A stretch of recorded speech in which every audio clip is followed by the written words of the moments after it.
Assalamualaikum warahmatullahi wabarakatuh. Selamat sore, Shalom. Perkenalkan, nama saya Tianci Widya Somei, NIM P2015011.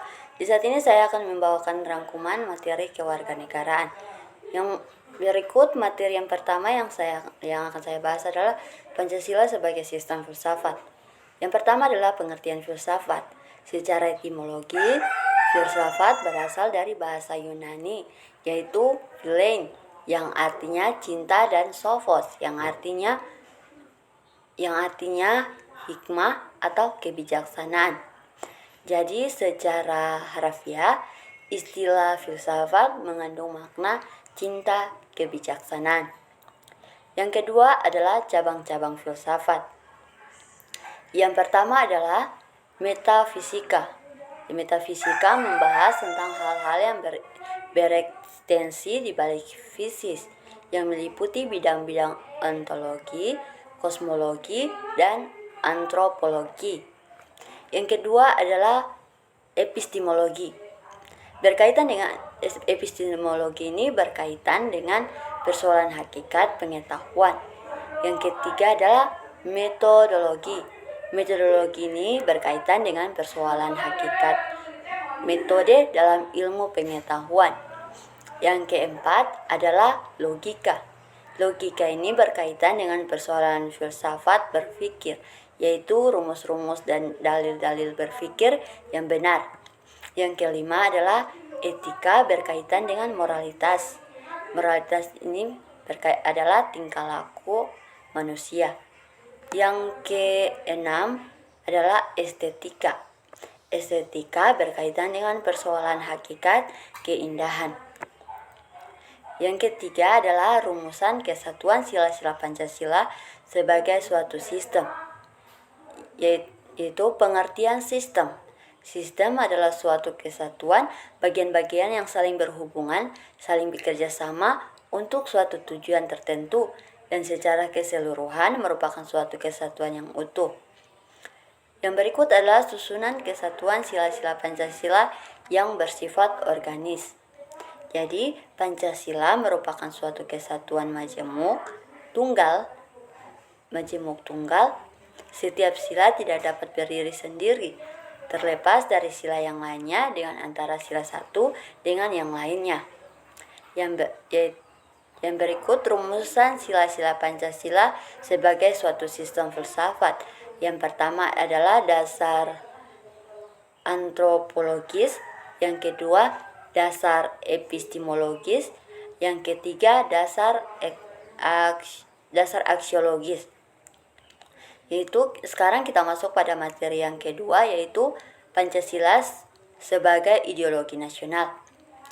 Jadi ideologi ini berasal dari kata idea, yang berarti gagasan, konsep, pengertian dasar, cita-cita, dan logos, yang berarti ilmu.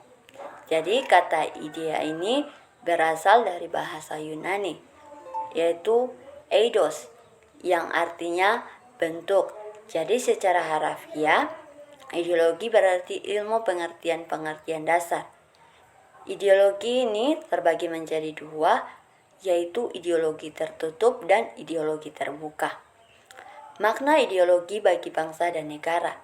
Ideologi bermakna sebagai cita-cita, harapan, ide-ide, serta pemikiran yang secara bersama merupakan suatu orientasi yang bersifat dasariah bagi semua tindakan dalam hidup kenegaraan.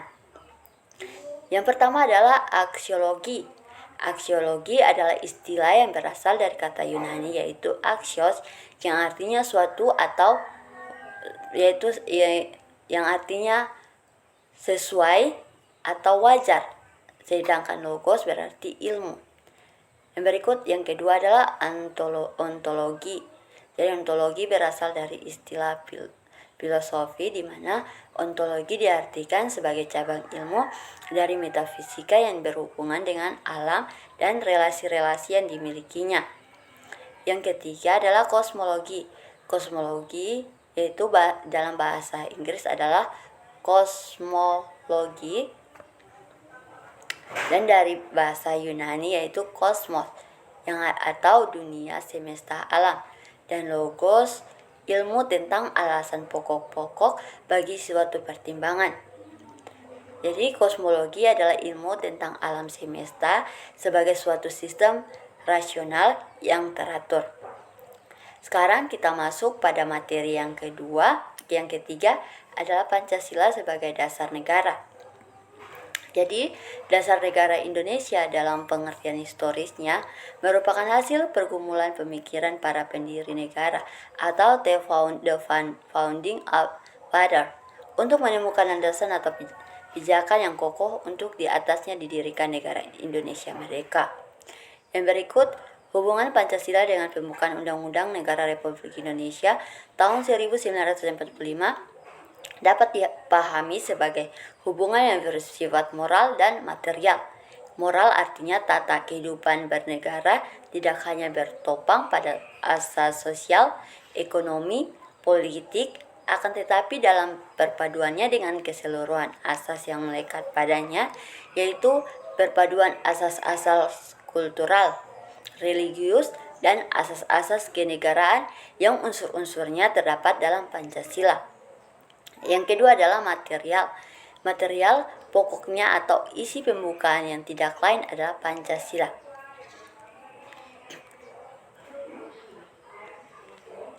Yang berikut adalah materi keempat tentang identitas nasional. Identitas nasional, karakteristik identitas nasional. Yang pertama adalah unsur-unsur identitas nasional.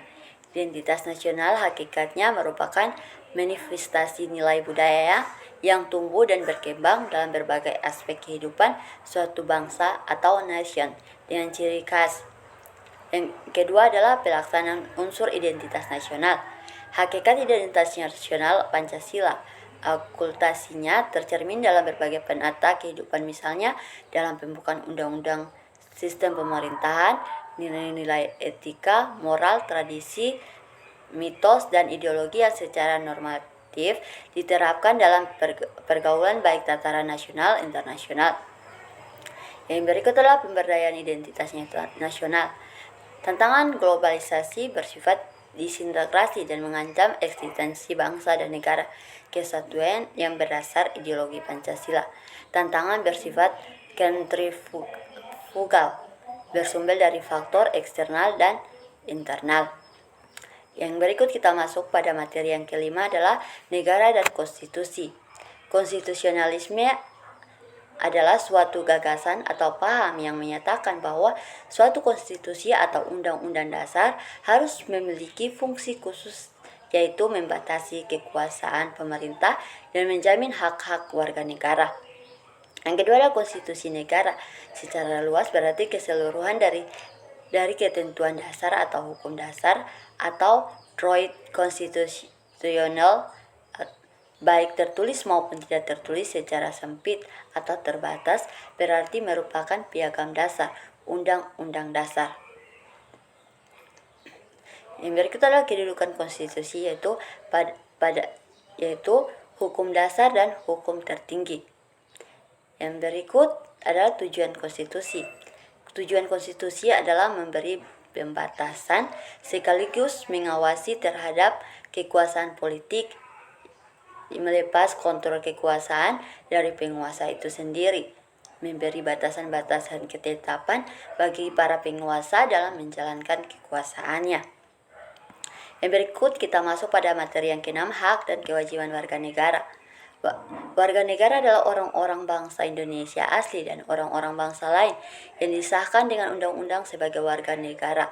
Kewarganegaraan, dalam kewarganegaraan tercipta ikatan antara individu dengan negara, di mana individu secara politis dan yuridis merupakan anggota penuh dari warga negara, berkewajiban untuk setia kepada negara. Hak dan kewajiban warga negara Republik Indonesia itu menyatakan diri sebagai warga negara dan penduduk Indonesia atau ingin menjadi warga negara suatu negara.